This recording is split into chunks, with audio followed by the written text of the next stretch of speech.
This is W8SRC, and you're looking at the SCOM 7330 repeater controller of the W8SRC repeater, which is on 446.15 megahertz with a minus 5 megahertz offset and a PL of 100 hertz. It also has, as you can see, a Yaesu DR1X system fusion repeater on it, and a CAT WX250 weather receiver, I should say. And I just did something yesterday that I wanted to do for about 2 years now, and that is put a custom audio library on my SCOM controller. And so I thought I'd make a little bit of a video to show you how to do that, and how to save your configuration to your computer. But first of all, I wanted to show you some of the messages. So I have here the Kenwood TS2000 that I use for my remote base on port 2, which was going to be Echo Link and IRLP, which is why it's been saying the Echo IRLP repeater for so long. But due to being busy and in part the pandemic and stuff like that, I decided to sort of postpone that until later, so at least for now it's going to be a remote base on port 2. So, I wanted to show you one of the messages. You'll hear one of the initial ID messages come up.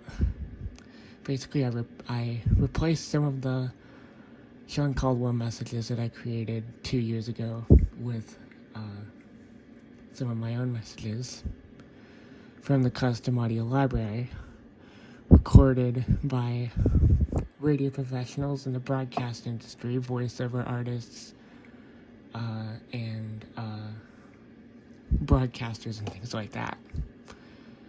So I'll go ahead and key up here. W8SRC testing. Transmitting from 32 feet above the great city of Dexter, this is the W8SRC repeater system. That was a guy named Chad Beach, W9GGA. One a good day to use your radios to contact other amateurs. That's one of my tail messages. So I currently have my remote base in receive only. Using TerraTerm, we're going to hit A11. It'll say remote base disabled. Remote base disabled.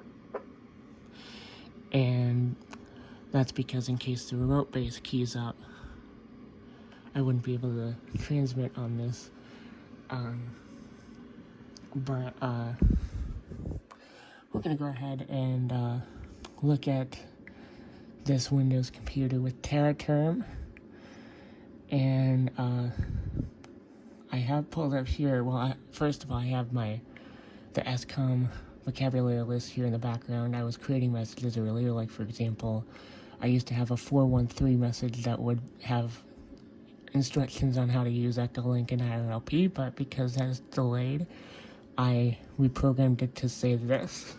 Echo IRLP will be available in due time. Please check back here for more information. Thank you. And I was also reprogramming some of the grandfather clock messages, in other words, the macros that I have rotating at the top of the hour, to have some of the the custom audio library tracks in there. So if we go to File Explorer, you'll see that I created a directory called SCOM files. I am not a Windows person, to be honest. I work on a Mac computer, so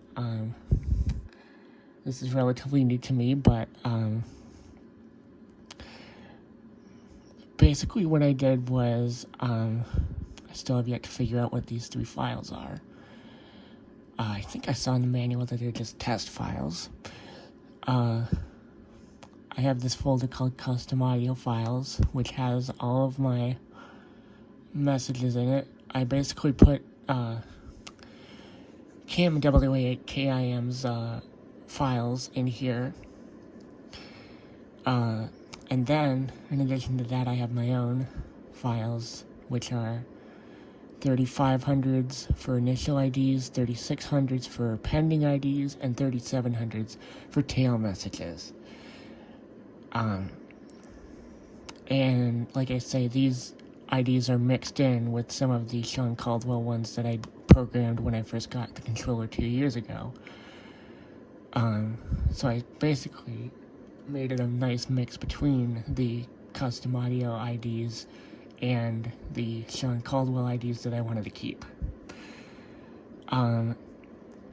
So basically then what I did was run this program called Build Speech Library, and it created on its own a custom audio library.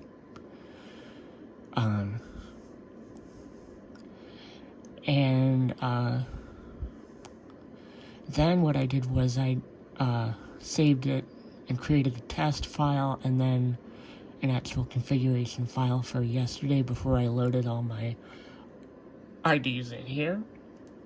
So I thought what I would do is let you guys see how to save the configuration onto the controller itself. Maybe when the controller is, for example, is reset or something, to sort of back it up, and then to save it onto a PC. So basically, there's this program installed called sboot.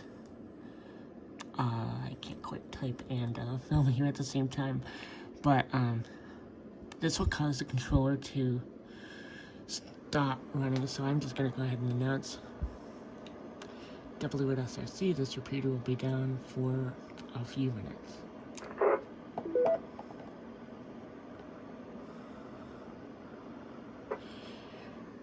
And then hit enter. This comes up and the controller lights basically flash rapidly. And then basically it says E for erase files, so I'm gonna erase file number 5, which is configuration A, which is the W8SRC one that I had for yesterday. So I'm gonna erase that. And then as you can see up here, S is save controller configuration. So if I hit S, this is, if I haven't said this already, this is Terra term that I'm using. Then I hit 5 to save this controller configuration into slot A, and hit Y to confirm. I'll do W8SRC _ 211128,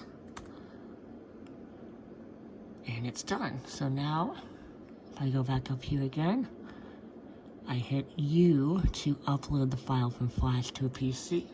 So I'll go ahead and do that. And then enter file with upload option, so that's number 5. And yes, I want to do that. So now what it's going to tell me is start X modem receive CRC. So I'm going to do that. Go to file, transfer X modem, receive, make sure that the CRC checkbox is set, and I'm going to do W8SRC 211128, and then hit save. And it is loading, and now it's done. So now to exit out, you hit X, the repeater will come back to life with a little bit of silence in case WX250 wants to give its version number, and then SCOM 7330 version 3.7.1 W8SRC repeater power reset at 12:30 p.m. on Sunday, November 28th. Battery good. so that is that. And then W8SRC testing. From a 32-foot tower with 72 watts of power, you're listening to 615 repeater system. you'll hear that ID come up. We are your gateway to the world with Echo IRLP. And I need to change that tail message, so I'm gonna go ahead and do that right now. So 7-3 for now, and thank you for watching W8SRC.